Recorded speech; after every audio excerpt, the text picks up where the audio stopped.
So yesterday, I was up at the new park on Big Pine, the old swimming hole. It used to somewhat attract the dregs of society, and it was kind of a comical place. And for like 40 years, they bickered and argued, and finally came to some resolution to renovate the place. And I must say, it really, really came out nice. And while I was sitting there, I was reminded of a story that happened down there. Old Marty, he was a real bad alcoholic, and he used to ride his bicycle around, and he'd shake so bad it looked like he was sitting on a Harley Davidson idling, and he had baskets on the back, and a sleeping bag came out of one of the baskets, and it was just basically black and green from dragging along behind the bike.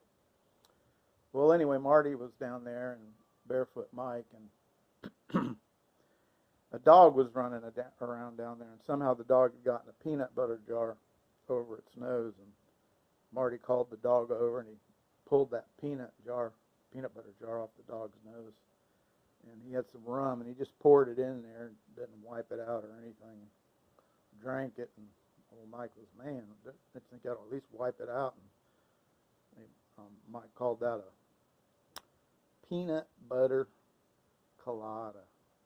I always thought that was funny. Old Barefoot Mike.